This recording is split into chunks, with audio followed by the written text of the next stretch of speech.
Lifestyle म्हणजे जीवन जगण्याच्या पद्धती. मग त्या चुकीच्या पद्धतींचा अवलंब केल्यामुळे त्याचा जो आरोग्यावरती निगेटिव्ह इम्पॅक्ट होतो. त्याच्यामध्ये पहिलं म्हणजे फिजिकल ॲक्टिव्हिटी किंवा स्ट्रेसफुल लाईफस्टाईल आता खूप वाढलेली आहे. चुकीच्या पद्धतीने आहार घेतो आपण. जे काही रोग आपल्या चुकीच्या लाईफस्टाईलमुळे होणार आहेत, ते आपण प्रिव्हेंट करू शकतो. अध्यात्म आणि आरोग्य ह्याचा खूप मोठा संबंध आहे. खरं तर आरोग्य बिघडलं तर दिसतं, परंतु अध्यात्म ही अशी गोष्ट आहे की जी सूक्ष्म आहे, ती डोळ्याला दिसत नाही. खरा आरोग्यवंत कोण आहे? राजूबाईंनी मला त्याची व्याख्या सांगितली, की जी व्याख्या माझ्या माहितीनुसार कुठल्याही डॉक्टरांनी सांगितली नसावी आजपर्यंत. आयुर्वेदानुसार कोणताही रोग जो होतो तो वात, पित्त आणि कफ ह्याच्या इम्बॅलन्समुळे होतो. राजूबाईंनी आम्हाला जे शिकवलं त्याच्यामध्ये आपल्याला जर आजारी पडायचं नसेल तर आपण इथं त्या महत्त्वाच्या गोष्टींवरती लक्ष देतो. अकलूज भागामध्ये एक बाबुळगाव म्हणून गाव आहे. तिथल्या 75 वर्षाच्या आजी आपल्याकडे आल्या होत्या. त्यांना 25 वर्षापासून सरळ चालता येत नव्हतं. त्या वाकून चालायच्या. म्हणजे अगदी 90 वर्षामध्ये त्या वाकल्या होत्या. की त्या आजींना फक्त 10 दिवस इथं होत्या, तर 10 दिवसामध्ये त्या सरळ चालायला लागल्या.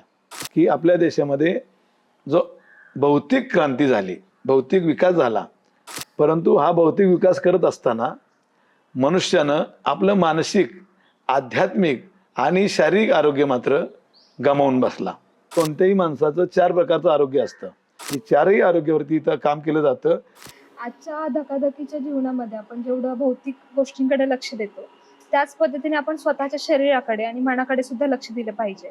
ह्या बेसिक 3 गोष्टी जरी आपण केल्या, तरी आपल्याला होणाऱ्या आजारांपासून आपण स्वतःला प्रिव्हेंट करू शकतो आणि आज झालेल्या आजारांवरती सुद्धा मात करू शकतो.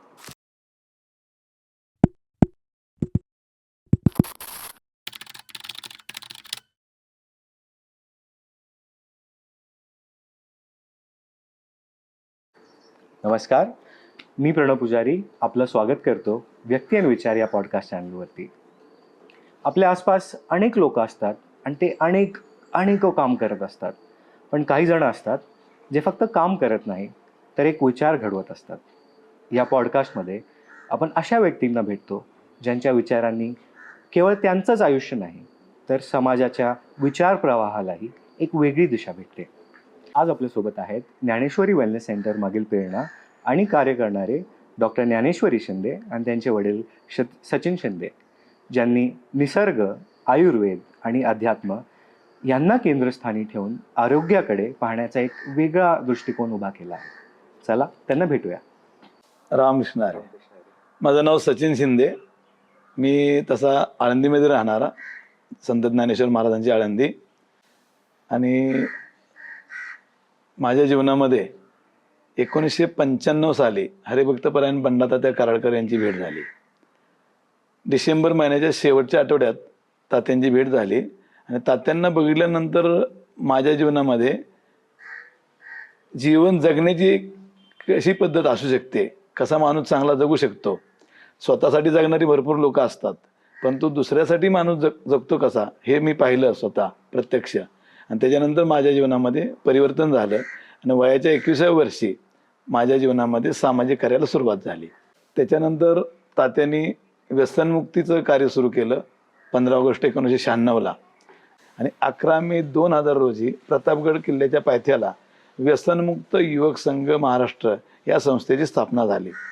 आणि तात्यांनी महाराष्ट्राच्या अध्यक्षपदाची जबाबदारी माझ्यावर टाकली आणि माझ्या सांघिक कामाला सुरुवात झाली. आम्ही व्यसनमुक्त संघाच्या माध्यमातून महाराष्ट्रातल्या सुमारे 700 गावामध्ये 70,000हून अधिक तरुण मुलांना व्यसनमुक्त करण्यामध्ये यशस्वी झालो. त्याचबरोबर महिलांमध्ये जागृती निर्माण करून स्वाभिमानी महिला तयार करण्याचं कामसुद्धा आम्ही केलं. 8 ते 9,000 महिला तरुण मुली आम्ही तयार करण्यामध्ये यशस्वी झालो. त्याचबरोबर दारूबंदीमध्ये महाराष्ट्रामध्ये खूप मोठं कार्य आम्ही संघटनेच्या माध्यमातून केलं की जे जगामध्ये असं कुठंच घडलेलं नाही. असं 30 बिअर बार म्हणजे 30 वाईन शॉप कायमचे बंद करण्यामध्ये आम्ही यशस्वी झालो. राजूबाई जी दीक्षित आपण नाव ऐकलं असेल. 9 जानेवारी 1999ला पहिल्यांदा राजूबाईंची भेट झाली आणि मी राजूबाईंच्या प्रेमात पडलो आणि राजूबाईंच्या विचारांनी भारावून मग नंतर मी स्वदेशी गोशाळा किंवा गोपालन, नैसर्गिक शेती, आरोग्य ह्या विषयावरती आम्ही कामाला सुरुवात केली. त्याचप्रमाणे 2006 साली राजूबाईंनी आम्हाला स्वतंत्र आरोग्यावरती 3 दिवसाचं शिबिर घेऊन शिक्षण दिलं. मग हे सगळ्या गोष्टी मी माझ्या डायरीमध्ये लिहून ठेवल्या. नंतर राजूबाईंच्या निधनानंतर 2014 साली ते लिखाण केलेलं सगळं मी एका पुस्तकाच्या रूपानं प्रकाशित केलं आणि त्याला नाव दिलं राष्ट्रबंधू राजीवभाई दीक्षित यांचा आरोग्य मंत्र म्हणून. आणि ह्या पुस्तकाच्या रूपानं राजूबाईंचे आरोग्याबद्दलचे विचार मी लोकांपर्यंत पोहोचवण्याचं काम केलं. त्याचबरोबर राजूबाईंनी आम्हाला 2005 साली HIV एड्स नावाचा जो आजार, जो महाराष्ट्रामध्ये, देशामध्ये, जगभरामध्ये लोकांना माहिती आहे, त्याचा लाखो लोकांना बाधा पण झालेली आहे, आपण पाहिलं असेल, बघितलं असेल, ऐकलं असेल. तर राजूबाईंनी आम्हाला 2005 साली HIV एड्सबद्दलचं संपूर्ण ज्ञान दिलं आणि त्या ज्ञानाचा उपयोग मी माझ्या जीवनामध्ये केला. आणि 2005 पासून आज 20 वर्ष झाली मी महाराष्ट्रामध्ये HIV एड्स ह्या विषयावरती काम करतो. सुमारे 700हून जास्त लोकांना ह्या विषयामध्ये कार्याचा माझा फायदा झाला. आज ती लोक खूप आनंदात जीवन जगत आहेत. त्याचबरोबर महाराष्ट्रामध्ये अमेरिकेची जगातली सगळ्यात मोठी केमिकल कंपनी आली होती. त्या कंपनीचं नाव आहे डाऊ केमिकल कंपनी. आणि दुर्दैवानं पुणे जिल्ह्यामध्ये देहू गावाच्या जवळ शिंदे वासुलीमध्ये ही कंपनी स्थापित झाली होती. 110 एकरामध्ये हा प्लॅन्ट होता. त्या कंपनीचा परिणाम आपल्याला भोगावा लागला असता आणि म्हणून आम्ही वारकरी मंडळींनी ह्या कंपनीच्या विरोधात आंदोलन केलं आणि त्या कंपनीला भारतातून आम्ही हद्दपार करण्यात यशस्वी झालो. त्याचबरोबर आम्ही गोपालन, नैसर्गिक शेती, त्याचबरोबर व्यसनमुक्ती, आरोग्य ह्या विषयावरती संपूर्ण महाराष्ट्रामध्ये आम्ही काम करत आहोत. त्याचबरोबर कोरोना नावाचा जो जगाला हादरा देणारा आजार 2021ला भारतामध्ये आला, त्याही वेळेला आम्ही कोरोनाच्या काळामध्ये खूप मोठ्या प्रमाणात काम केलं आणि हजारो लोकांना या कामाचा फायदा झाला. तर अशा पद्धतीनं आम्ही अनेक वेगवेगळ्या विषयांमध्ये गेली 30 वर्षे काम करतोय. हे कार्य करत असताना राजूबाईंच्या जाण्यानंतर राजूबाईंचे विचार लोकांपर्यंत पोहोचवण्यासाठी त्यांचं कार्य सातत्यानं राहावं, पुढच्या पिढीने ते करावं म्हणून आम्ही ज्ञानेश्वरी वेलनेस सेंटरच्या माध्यमातून या सिंहगड किल्ल्याच्या पायथ्याला छत्रपती शिवाजी महाराजांच्या पदस्पर्शाने पुनीत झालेला हा जो परिसर आहे, ह्या परिसरामध्ये नैसर्गिक वातावरणामध्ये आम्ही ज्ञानेश्वरी वेलनेस सेंटरच्या माध्यमातून या ठिकाणी कार्य सुरू केलेलं आहे. आपण तुमची जर्नी ऐकूया. तर तुमची जर्नी कशी राहिली, तुम्ही कसं चालू केलं, तुमचा परिचय द्या. नमस्कार, मी डॉक्टर ज्ञानेश्वरी शिंदे. माझं BNYS झालेलं आहे, म्हणजे बॅचलर ऑफ नॅचरोपॅथी आणि योगिक सायन्स या क्षेत्रामध्ये मी शिक्षण घेतलं. खरं तर लहानपणापासून राजू दीक्षितांबरोबर खूप सहवास लाभला त्यांचा. त्यांची प्रत्यक्षात भाषणं ऐकायला मिळाली. त्यांचं आरोग्यावरती आणि आयुर्वेद आणि निसर्गोपचार ह्या क्षेत्रातलं त्यांचं ज्ञान ऐकायला मिळालं आणि त्याच ज्ञानामुळे माझी त्या गोष्टींमध्ये रुची निर्माण झाली आणि त्यामुळेच मी या क्षेत्रात पुढे शिक्षण घेण्याचा निर्णय घेतला. आणि शिक्षण घेतल्यानंतर जेव्हा राजू दीक्षित गेले, त्यानंतर त्यांचं काम पुढे असंच चालू राहावं आणि त्यांचे विचार समाजापर्यंत पोहोचावे, या प्रेरणेतूनच आपण ज्ञानेश्वरी वेलनेस सेंटर याची स्थापना केली. आणि आज देखील आपण त्यांच्या विचारांचा प्रचार प्रसार व्हावा आणि लोकांना जागरूकता व्हावी आरोग्याविषयी, ह्याच विषयावरती आपण काम करत आहोत. आजकाल जसं आपण बघतो की लाईफस्टाईल डिसऑर्डर्स खूप वाढलेत. स्ट्रेस झाला, BP, शुगरचे तर इतके कॉमन, दर घरी ऑलमोस्ट 1-2 पेशंट असतातच. माझ्या घरी पण आहेत, नेबर्सच्या घरी पण आहेत. तर आता हे का एवढे लाईफस्टाईल डिसऑर्डर्समुळे एवढे रोग का वाढत आहेत आणि त्याचा आपण उपचार इथे कसा करतो ज्ञानेश्वरी वेलनेस सेंटरमध्ये? पहिलं म्हणजे लाईफस्टाईल आपण समजून घेऊयात. लाईफस्टाईल म्हणजे जीवन जगण्याच्या पद्धती. मग त्या चुकीच्या पद्धतींचा अवलंब केल्यामुळे त्याचा जो आरोग्यावरती निगेटिव्ह इम्पॅक्ट होतो, त्याला लाईफस्टाईल डिसऑर्डर म्हणू शकतो आपण. त्याच्यामध्ये पहिलं म्हणजे फिजिकल ऍक्टिव्हिटी, म्हणजे लॅक ऑफ फिजिकल ऍक्टिव्हिटी आहे. व्यायामाचा अभाव आहे. त्यानंतर शारीरिक कष्ट जवळजवळ नाहीसं झालेलं आहे आता. सतत बसून करण्याची कामं IT सेक्टरमध्ये आपण आजकाल बघतो. लॉंग आवर्स सिटिंग असतं किंवा स्क्रीन टाइम जास्त असतो. ह्याचा डायरेक्ट इम्पॅक्ट आपल्या मानसिक आणि शारीरिक आरोग्यावरती होत असतो. दुसरी गोष्ट म्हणजे स्ट्रेस किंवा स्ट्रेसफुल लाईफस्टाईल आता खूप वाढलेली आहे. मग तो कामाचा स्ट्रेस असेल, फॅमिली स्ट्रेस असेल, सोशल ॲक्टिव्हिटीजमुळे जो ताण तयार होतो, ती कारणं असतील. कारण काही वेगळी असतील, पण त्याचा इम्पॅक्ट आपल्या मानसिक आरोग्यावरती होत असतो आणि मानसिक आरोग्याचा डायरेक्ट इम्पॅक्ट हा आपल्या शारीरिक आरोग्यावरती होत असतो. आणि त्याच्या पुढचं कारण मी सांगू इच्छिते की आहार. आपल्या डाएटमध्ये खूप चेंजेस होत आहेत. म्हणजे चुकीच्या वेळी आहाराचं सेवन करणं असेल, चुकीच्या पद्धतीने आहार घेतो आपण, आणि चुकीचा आहार म्हणजे आहारामध्ये केमिकल्सचं प्रमाण खूप वाढलेलं आहे, पेस्टिसाइड्स वाढलेले आहेत, नकळत आपण मायक्रोप्लास्टिकचं कन्झ्युम करत आहोत आजकाल, प्रिझर्वेटिव्स आहेत. अशा अनेक पद्धतींचा चुकीचा परिणाम आपल्या शरीरावरती होत असतो. त्यामुळे डाएट ही गोष्ट सुद्धा खूप महत्त्वाची आहे आपल्या शारीरिक आणि मानसिक आरोग्य सांभाळण्यासाठी. तिसरी शेवटची गोष्ट सांगू इच्छिते की जेव्हा सामाजिक विकास होत असतो किंवा भौतिक विकास होत आहे, टेक्नॉलॉजीचा खूप विकास होत आहे, तर ह्या विकासाच्या वातावरणामध्ये आपल्या शरीराचा किंवा आरोग्याचा खूप जास्त प्रमाणात ऱ्हास होताना दिसतो आपल्याला. मग त्याचा एक्सेसिव्ह स्क्रीन टाइम आपण खूप कॉमन झालेला आहे आता. सहजपणे आपण 2 ते 3 तास दिवसभरातून स्क्रीनवरती वापर केला जातो. त्याचा डोळ्यांवरती परिणाम होतो. त्यामुळे लॉंग सिटिंग अवर्स वाढलेले आहेत, त्याचा शरीरावरती परिणाम होतो. आणि वातावरणामध्ये जेव्हा आपण सिटीज वाढलेल्या आहेत किंवा शहरीकरण खूप झपाट्याने वाढत आहे आजकाल, तर त्याचा प्रदूषण हा एक खूप मोठा साईड इफेक्ट म्हणू शकतो. त्याच्यामध्ये एअर पोल्युशन आहे, नॉईज पोल्युशन आहे, वॉटर पोल्युशन आहे. तर याचा देखील डायरेक्टली परिणाम आपल्या शरीरावरती होत असतो. मग त्याच्यातून निर्माण होणाऱ्या अनेक व्याधी आहेत, जसं की ओबेसिटी आहे, diabetes, BP, hypertension, PCOD, PCOS ते कॅन्सरपर्यंत एन नंबर ऑफ डिसीजेस आहेत, जे की लाईफस्टाईल चुकीची असल्यामुळे होत असतात. आणि याच्या मागचं एकच सोल्युशन असेल की लाईफस्टाईल करेक्ट करणं. म्हणजे जे काही रोग आपल्या चुकीच्या लाईफस्टाईलमुळे होणार आहेत ते आपण प्रिव्हेंट करू शकतो, जर का आपण त्या लाईफस्टाईलमध्ये काही प्रमाणामध्ये सुधार केला. आणि जरीही त्या माध्यमातून किंवा हे सगळं पाळत असताना सुद्धा जर आपल्याला काही रोग झाले, तर ते बरे करण्यासाठी सुद्धा नैसर्गिक उपचार पद्धतींचा वापर करून आपण ते कसं क्युअर करू शकतो, तर त्याचा सुद्धा अवलंब आपण निसर्गोपचार आणि आयुर्वेद ह्या चिकित्सांच्या माध्यमातून आपण नक्कीच त्याला कंट्रोल करू शकतो काही मर्यादापर्यंत, आणि त्याच्यावरती चांगले उपचार घेऊ शकतो. मग तुमच्या हिशोबाने मग अध्यात्म आणि आरोग्य यांचा संबंध कसा येतो? अध्यात्म आणि आरोग्य ह्याचा खूप मोठा संबंध आहे. खरं तर आरोग्य बिघडलं तर दिसतं, परंतु अध्यात्म ही अशी गोष्ट आहे की जी सूक्ष्म आहे, ती डोळ्याला दिसत नाही, ती फक्त अनुभवावीच लागते. पण जी न दिसणारी जरी गोष्ट असली अध्यात्म, तरी त्याचा परिणाम आरोग्यावरती खूप मोठ्या प्रमाणात होतो. मी आपल्याला थोडक्यात सांगेन. पहिल्यांदा अध्यात्म म्हणजे काय हे आपल्याला जाणून घ्यावं लागेल. अध्यात्म म्हणजे एखादा विशिष्ट देव किंवा एखादी विशिष्ट देवी म्हणजे अध्यात्म नव्हे. अध्यात्माचा अर्थ असा की जो मला समजला माझ्या अनुभवातून, सूर्य असेल, चंद्र असेल, पृथ्वी असेल, हे जे ग्रह नक्षत्र सगळी सृष्टी आहे, ह्या सृष्टीला पण कोणतरी चालवतं. मग ती जी शक्ती चालवते त्या शक्तीला सूक्ष्म शक्ती म्हणतो आपण. तीच शक्ती आपल्यामध्ये पण आहे, ही एकच आहे हे जाणून घेणं आणि आपल्या जीवनामध्ये आपलं जीवन क्रमण करणं, ह्याला अध्यात्म म्हणावं.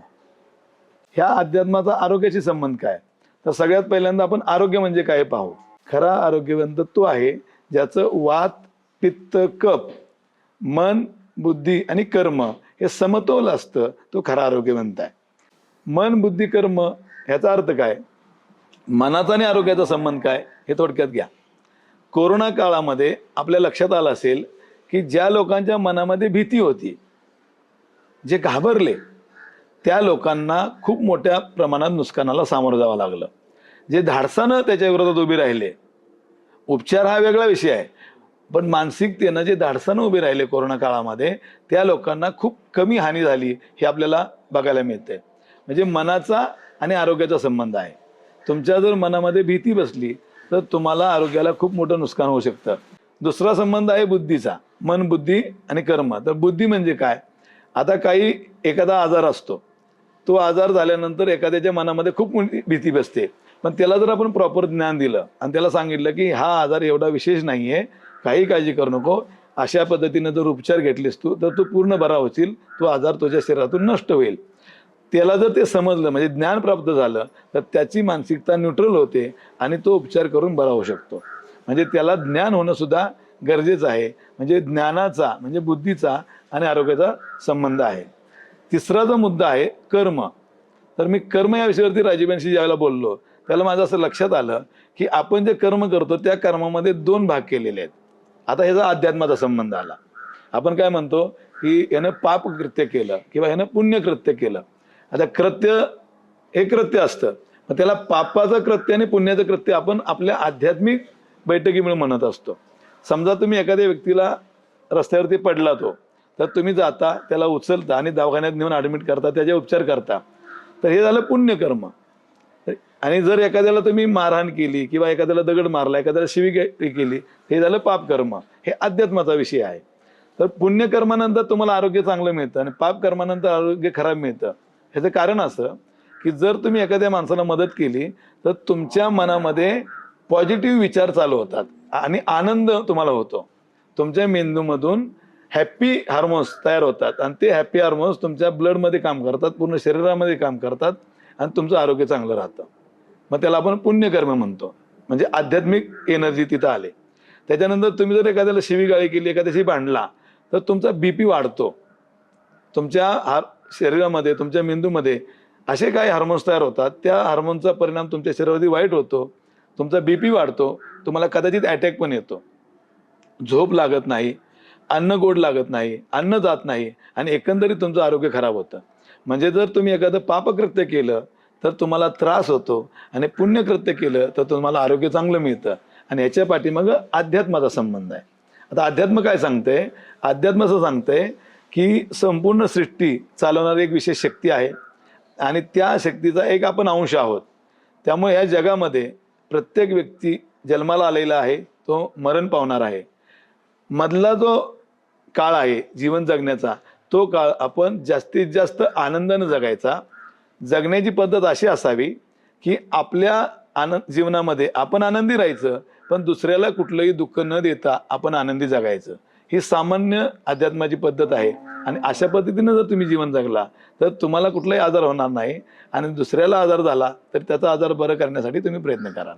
असा अध्यात्माचा आणि आरोग्याचा संबंध आहे असं मला वाटतं. आयुर्वेद आणि पंचकर्मा हे शब्द भरपूर लोकांवरती ढकलले जातात किंवा भरपूर लोक हे शब्द युज करतात. पण नेमकं आयुर्वेद आणि पंचकर्मा म्हणजे काय आणि इथे आपण त्याची काय फिलॉसॉफी युज करतो? आयुर्वेदानुसार कोणताही रोग जो होतो तो वात, पित्त आणि कफ ह्याच्या इम्बॅलन्समुळे होतो आणि त्याच्यावरची चिकित्सा म्हणजे त्यांचा बॅलन्स करणं. मग त्याच्यामध्ये शमन आणि शोधन ह्या 2 प्रकारच्या चिकित्सा असतात. शमनमध्ये त्या वात, पित्त आणि कफ जे इम्बॅलन्स झालेला आहे, कमी जास्त झालेला आहे, त्याला औषधांच्या माध्यमातून बॅलन्समध्ये करणं. आणि त्याच्या पुढची चिकित्सा जेव्हा हे औषधांनी सुद्धा कंट्रोलमध्ये येत नाही, औषधांचा देखील कधी परिणाम दिसत नाही आपल्याला, त्यावेळी आपण शोधन चिकित्सेकडे वळतो. त्याच्यामध्ये शरीरातील टॉक्झिन्स बाहेर काढणं, टॉक्झिन्स इन द सेन्स वात, पित्त आणि कफ त्याचा इम्बॅलन्स झालेला असतो तो शरीराच्या बाहेर काढणं किंवा तो बॅलन्स समतोल करणं पुन्हा, त्याच्यासाठी पंचकर्म ही चिकित्सा वापरली जाते. पंचकर्मामध्ये आपण 5 प्रकारच्या क्रिया करतो. बेसिक जे प्रिपरेशन असतं ते आपण स्नेहस्वेदनापासून करतो आणि 5 मेन क्रिया आहेत. त्याच्यामध्ये वमन आहे, विरेचन आहे, बस्ती आहे, नस्य आणि रक्तमोक्ष. तर ह्या क्रियांच्या द्वारे आपण जो शरीरामधला इम्बॅलन्स झालेला आहे वात, पित्त आणि कफमध्ये आणि ज्याच्यामुळे आपल्याला कोणताही आजार होतो, तर त्या दोषांचा बॅलन्स राखला जातो आणि त्याच्यामुळे रोग तर बरा होतोच, पण ज्याला कोणताही आजार नाही आहे आणि फक्त प्रिव्हेन्शन म्हणून किंवा कोणताही आजार होऊ नये म्हणून जर काळजी घ्यायची असेल तरी सुद्धा आपण पंचकर्म हे वर्षातून एकदा नक्की करू शकतो. निरोगी जीवन जगण्यासाठी एका व्यक्तीने अशा कुठल्या गोष्टी जे ते 3 गोष्टी साधारण जे रोज करू शकतो आपण? नॅचरोपॅथीनुसार मी 3 सोडून 5 गोष्टी सांगेल तुम्हाला, ज्या रेग्युलर बेसिसवरती आपण चेंज केल्या आपल्या लाईफस्टाईलमध्ये तर नक्की त्याचा पॉझिटिव्ह इम्पॅक्ट आपल्या शरीरावरती आणि आरोग्यावरती होईल. त्याच्यामध्ये 2 मील्स अ डे म्हणजे दिवसातून 2 वेळा अन्न सेवन करणे. मग त्याच्या कालावधी आहेत की सूर्योदयानंतर आणि सूर्यास्ताच्या आधी. हे 2 जरी नियम आपण बेसिक पाळले तरी त्याचा खूप जास्त इम्पॅक्ट आपल्या आहारावर, जीवनावरती होत असतो. दुसरी गोष्ट म्हणजे 1 आवर एक्सरसाइज डेली, म्हणजे दिवसातून 1 तास तरी आपण कोणती तरी फिजिकल ऍक्टिव्हिटी केली पाहिजे. मग त्याच्यामध्ये योग असेल, जिम असेल, रनिंग, कोणता स्पोर्ट्स असेल, याच्यापैकी कोणतीही ऍक्टिव्हिटी आपण दिवसातून 1 तास केली पाहिजे. पुढची गोष्ट म्हणजे पाणी, व्यवस्थित पाण्याचं योग्य प्रमाणामध्ये पाण्याचं इंटेक असणं, ती एक महत्त्वाची गोष्ट आहे. त्यानंतर आठवड्यातून एकदा फास्टिंग आता खूप ऐकतो आपण, फास्टिंग थेरपी. उपवासाचं हे रिलिजियस महत्त्व सोडून आरोग्यासाठी सुद्धा खूप लाभदायक आहे उपवास ही चिकित्सा. ती आठवड्यातून एकदा तरी आपण केली पाहिजे. आणखी एक गोष्ट म्हणजे झोप.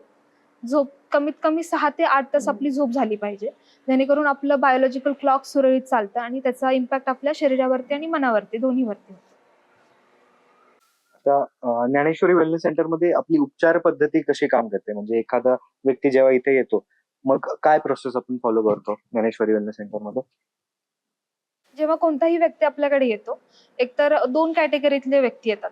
जेव्हा वेलनेस सेंटर आपण म्हणतो, तेव्हा वेलनेस म्हणजे कोणताही डिसीज प्रिव्हेंट करण्यासाठी या उद्देशाने सुद्धा लोक येतात. आणि जेव्हा कोणताही रोग होतो आपल्याला, चुकीच्या लाईफस्टाईलमुळे किंवा कोणत्याही कारणामुळे जेव्हा एखादा रोग होतो, त्यानंतर उपचार घेण्यासाठी सुद्धा लोक येतात आपल्याकडे. म्हणजे जेव्हा व्यक्ती आपल्याकडे येतो, तेव्हा त्यांची डिटेलमध्ये केस हिस्ट्री घेतली जाते.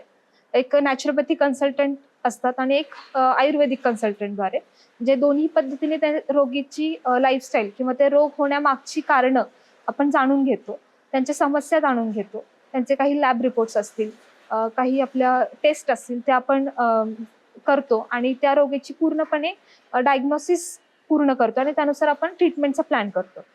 जेव्हा ट्रीटमेंटचा प्लॅन केला जातो त्याच्यामध्ये निसर्गोपचार, आयुर्वेद, फिजिओथेरपी, योग चिकित्सा, आहार चिकित्सा आणि व्यायाम ह्या सगळ्या गोष्टींचा समावेश करून त्याचा ट्रीटमेंट प्लॅन आपण बनवतो आणि त्यानुसार तो 7 किंवा 8 दिवस किंवा जशी त्या रोग्याची गरज आहे, त्या व्यक्तीची गरज आहे, त्यानुसार आपण त्यांना तो प्लॅन बनवून देतो. मग त्या रोगांमध्ये खूप साऱ्या प्रकारचे व्यक्ती आपल्याला बघायला मिळतात.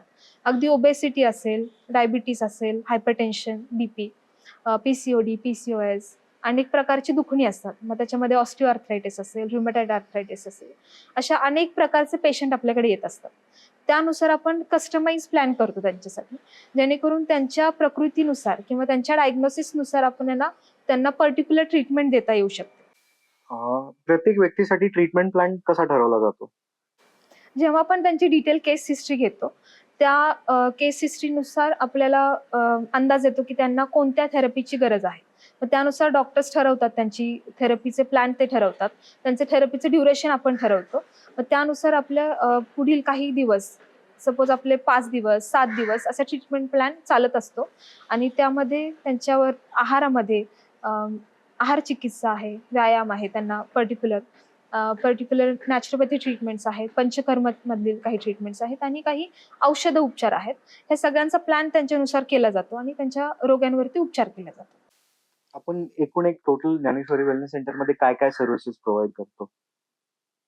स्टार्टिंग आपण नॅचरोपॅथीच्या ट्रीटमेंट्स आहेत. त्याच्यामध्ये हायड्रोथेरपी आहे, colon hydrotherapy, mud therapy, diet therapy, योग आणि प्राणायाम, तसेच ॲक्युपंक्चर आहे, फिजिओथेरपी आहे.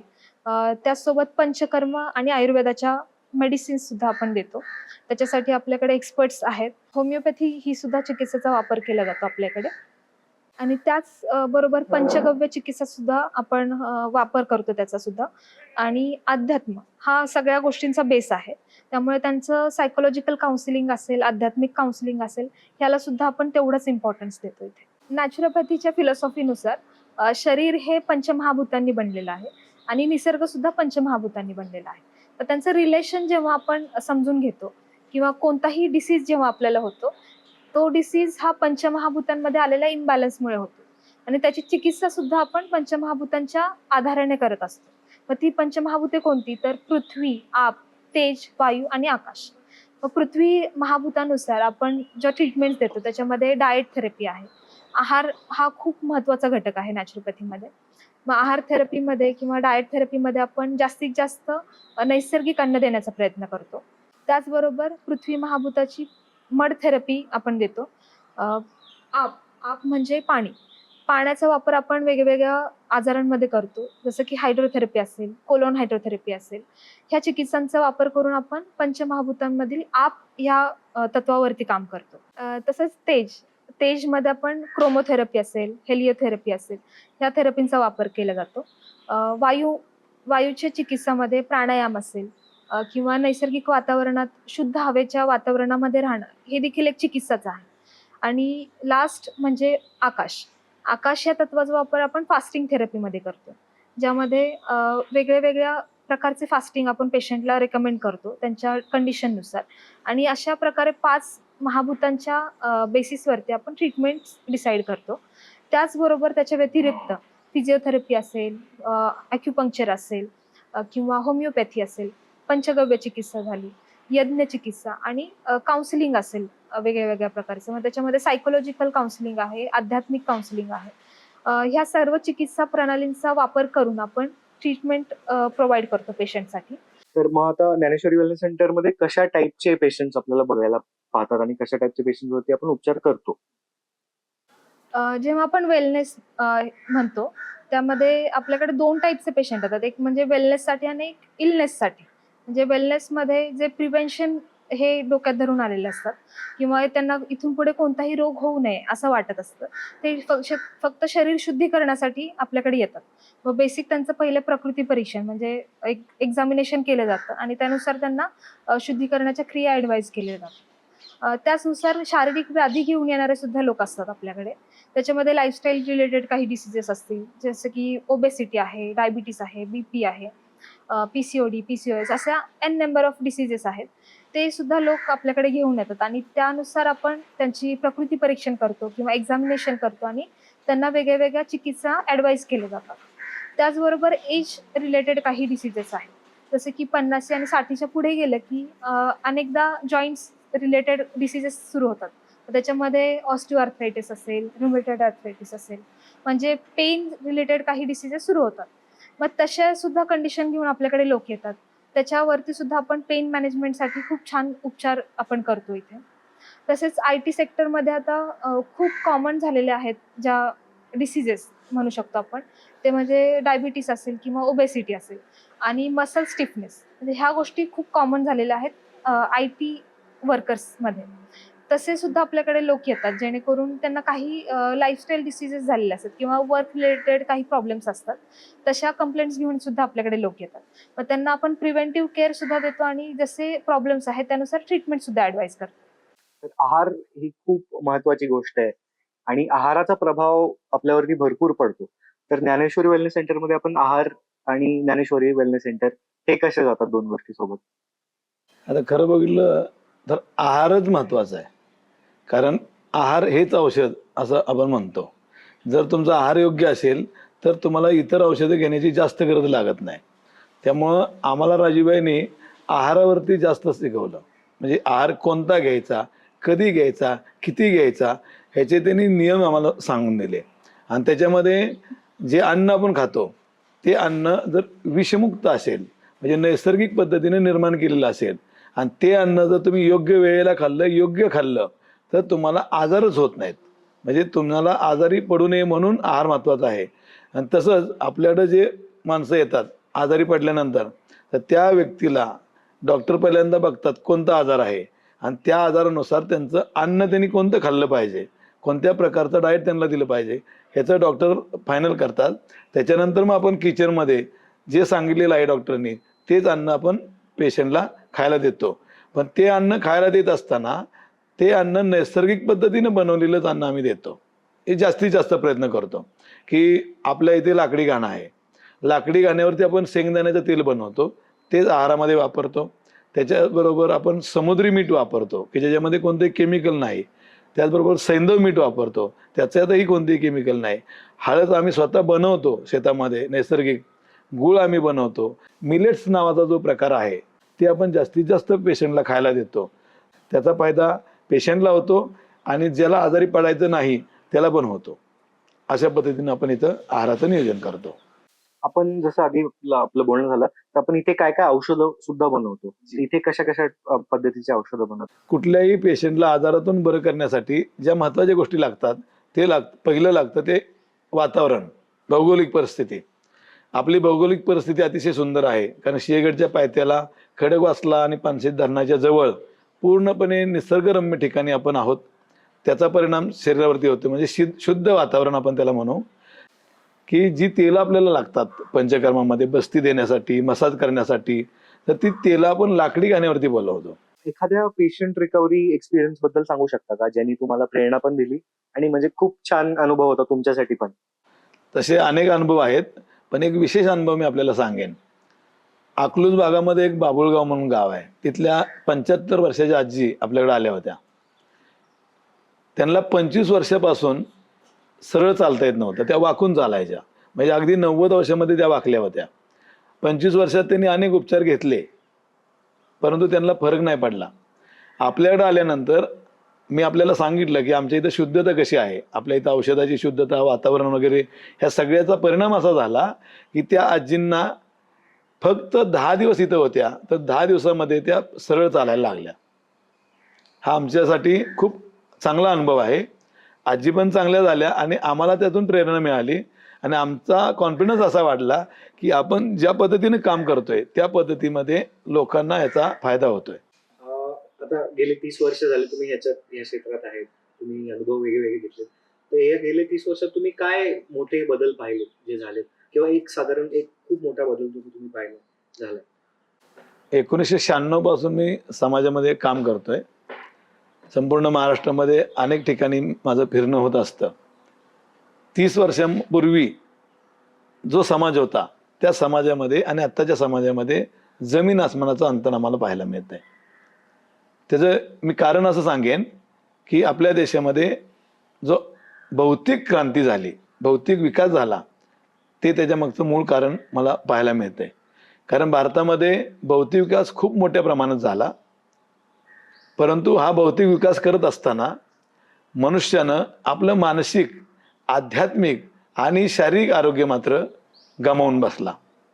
मानसिक आरोग्य म्हणाल तर आपण बघताय IT मध्ये काम करणाऱ्यांना सुद्धा आता डिप्रेशनमध्ये जात आहेत. मानसिक विकार त्यांना व्हायला लागलेत. म्हणजे प्रचंड बुद्धिमान माणूस आहे परंतु मानसिक विकार आहे. तो परिणाम हा भौतिक विकासाचाच परिणाम आहे. दुसरी गोष्ट, डायबिटीज असेल, BP असेल. आता 50 वर्षापूर्वी जर एखाद्या गावात आपण गेला तर ज्याला BP आहे किंवा डायबिटीज आहे असा माणूस शोधावा लागायचा. आता उलट झालंय. आता BP नाही आणि शुगर नाही असा माणूस शोधावा लागतो. एवढा बदल आता आपल्या देशामध्ये झालेला आपल्याला बघायला मिळतोय.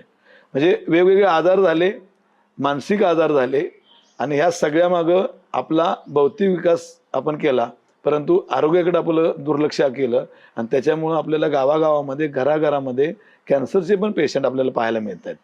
हा बदल मला या 30 वर्षात खूप मोठ्या प्रमाणात झालेला दिसतोय. तर एखाद्या व्यक्तीने ज्ञानेश्वरी वेलनेस सेंटरच का निवडावं?